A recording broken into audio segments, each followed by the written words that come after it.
Hello everyone, Darkgeyser here again with the latest episode in my Battlecruiser survival build. As you can see, I have managed to hook up my drill craft. I'm in the process of unloading all of the material. I've done quite a bit of mining. I managed to cut out this section here. The amount of material that I'm using is just tremendous. I wanted to show you where I was at. I've done quite a bit of work since the last time we were here, and I wanted to bring everyone up to speed. This is the Leviathan engine mod, and I will have a link to this in the description. This is going to be one of the 4 engines that I will be using, and if I can manage it, I will be also linking in the pictures that I'm using of the Terran Battlecruiser from StarCraft that I am using for inspiration. I've been very fortunate, I think, in that I have found some very, very good angles that have given me a very good idea of how various parts of the ship, and I'm trying to be as true to those pictures as possible. This is going to be a little bit longer episode than I have done in the past, so why don't we go ahead and get started. I expanded my solar array for the ship, and I moved everything out here because, as I found out, when I first started putting in the Leviathan engine, not only was the engine basically going smack dab in the middle of where I had the solar panels, but had I moved the panels anywhere close by, they would probably have been in the shade. So I just went ahead and I stuck them out here. I also wanted to show you that as a secondary section of plumbing, I started putting in another layer, and this section is for the O2. I have multiple redundant O2 generators, and I have O2 pipe running throughout the ship, and then of course I will have more that I will have to run out. But I have all of my O2 pipe running, and of course in almost every case I'm using separate conveyors to run the O2 than from what I have running the ammunition. If I get to the point where my ammunition goes down, then I won't necessarily be without my O2 system and vice versa. So I have all of this laid out. I welded up several of these areas. Apparently I missed something here. I think I have either an O2 generator or no, I have my O2 generator right here. So I think I have a conveyor going in here. I probably ran out of interior plate. I have a lot of these areas here. Oh, we got a stutter there.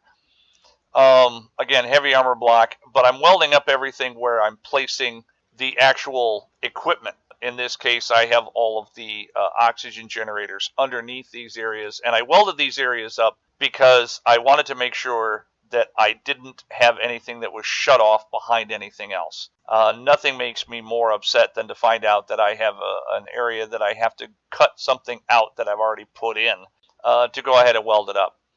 And of course, these are assemblers here, and these will be manufacturing my ammunition. And as you can see, I started to lay this down this way so that I now have an idea of the bottom end of the ship, and then of course this feeds up through here, and then this will be feeding ammunition all along this row. I will probably put backup assemblers far out towards the wings so that we don't have to worry so much about assemblers being taken out and then being run out of commission. And then again, we have our O2 generators here. We have another O2 generator and another assembler down this way, and then more over here. As you can see, go ahead and turn my light on. This is going to be our first engine room, and one of the issues that I'm having with having an area this big is the fact that I do want all of this to be pressurized. So I have this belt of armor all the way around the mounting bracket for the engine, the thruster, and I'm making all of this airtight. So the front portion of this is airtight. I am going to put doors in here, which will have an airlock type of function so that you can go to the back portion of the thruster and move around everything.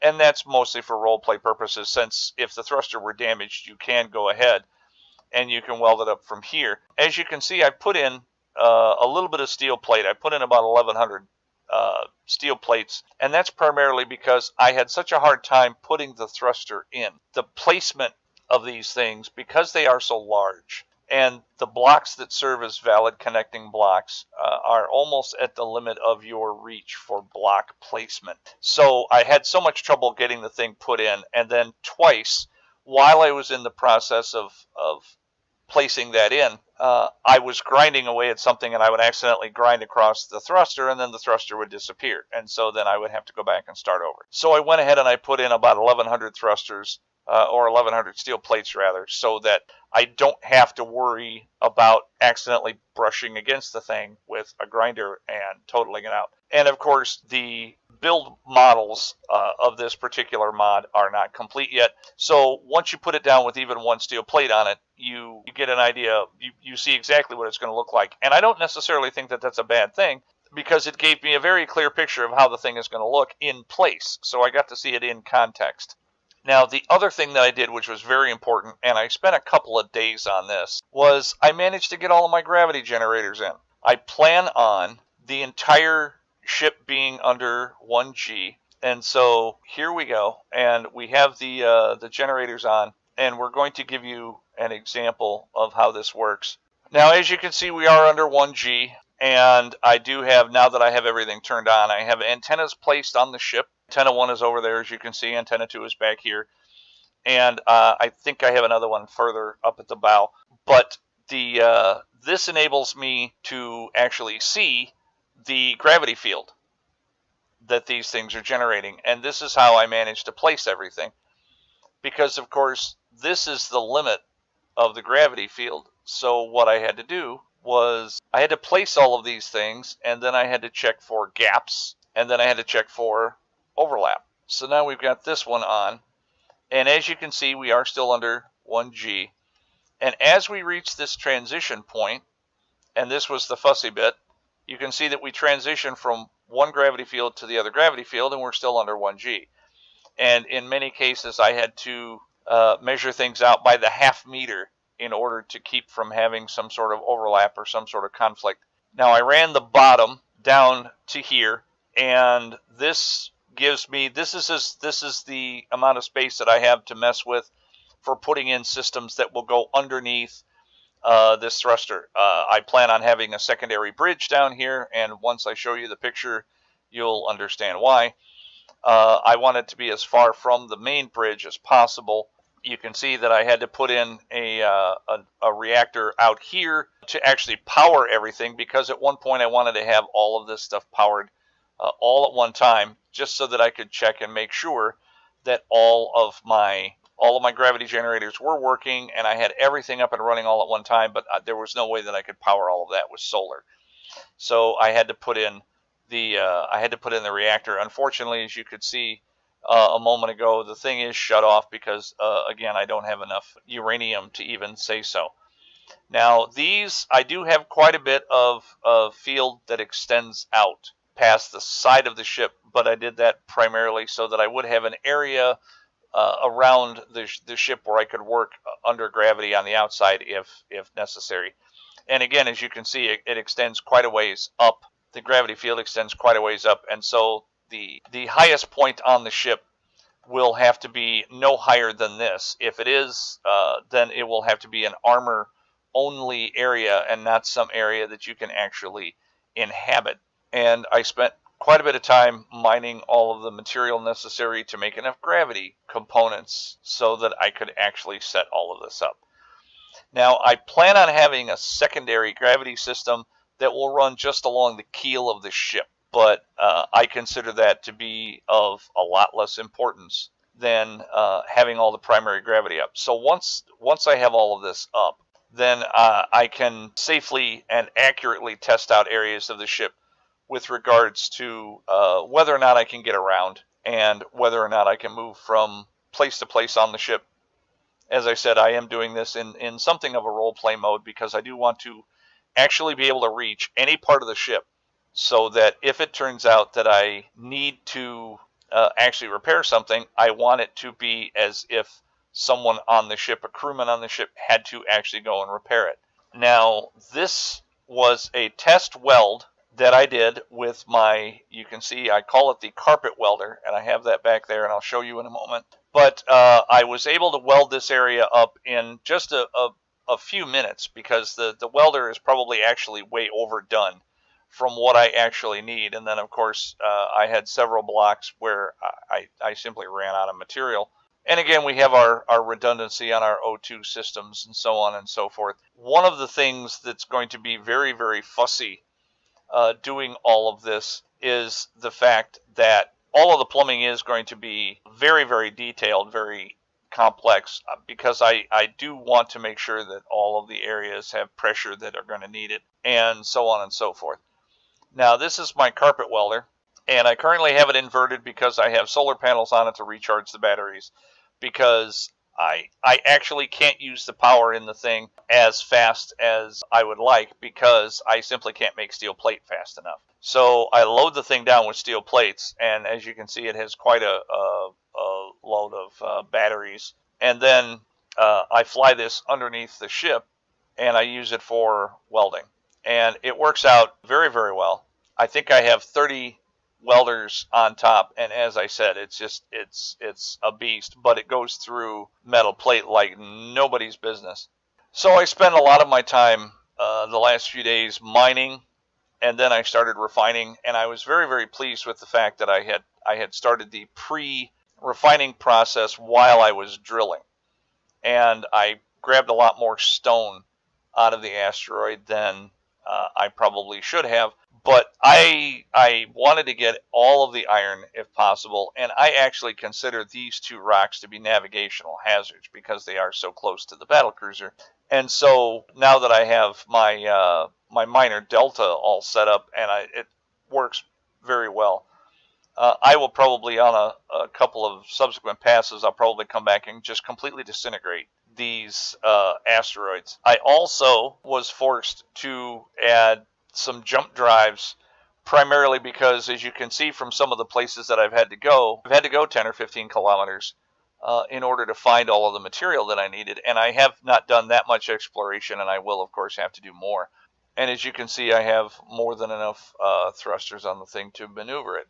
So the next big step for me, I need to start looking at framing out more of the engine area. I had to cut out a significant portion. As you can see, I had to cut out a significant portion of the central area here, primarily because after I looked at the picture, I saw that this was not above and below, although there are 4 engines on the thing in a star pattern. This was not, the design was not such that you had one of these large thrusters above and below a middle line. This one was right smack dab in the middle of the, what I'm going to call the baseline of the cruiser, and then everything else was built above it or around it. So I needed to get this first thruster down so that I could get an idea of what was going on. And again, I need to keep working on the iron and the steel plate. Need to go ahead and get the carpet miner filled up. I am a little bit concerned. I will probably come by. Did I do these in heavy armor block or light armor? But I'm going to have to get these welded up because I don't want to bump into them with a ship and then suddenly crash the entire thing. And everything is very carefully placed and very carefully balanced. So I want to make sure I keep it that way. So as I was saying, I'm going to be framing out the some of the undercarriage. I still have to be careful while framing this out not to cover up anything, so that I will not be able to come back and weld it later. I am not going to be using any welding mods that extend my welding range or increase my welding speed. I feel that that sort of thing, even though, as I said, I'm not doing this as a part of an actual quote-unquote survival circumstance. I don't have anyone fighting me or coming out to get me or anything, at least not that I know of. But for me, the challenge of doing this is actually the building of the ship, the laying out of the ship. If it turns out that I need, 30 metric tons of silver to build all the components that I need for something, well, then that's fine. But that's one of the reasons why I'm doing all of that stuff off screen. As I said, I don't want to bore you guys to tears. So the next time I'm going to frame out more of the undercarriage, I'm going to have more of this welded up now that I have the carpet welder all set and ready to go. I'm going to be using a tremendous amount of steel plate, and I will probably finish welding the bridge area and then up the center line and that primarily so that if I do want to put in auxiliary gravity generators, then I can do so. And then all of the gravity will be set up for the ship. And the gravity is one of those things that, for me, it's very touchy. You have to get it right. So, as usual, I will put a link to the next episode at the end of this one. Questions and comments, always appreciated. Please try to make them constructive. I'm doing this to be informative, entertaining, and to keep from going nuts on such a tremendous project. I still have quite a few people that have said, dude, why didn't you do it in creative? And it's like, no offense, but I've seen a lot of other people do ships in creative, and I wanted to do something different. Running with the herd is not really my thing. So, as usual, likes are appreciated, and subscriptions are doubly so. I will hope to see you for our next episode. This is Dark Geyser signing off. Have a good night.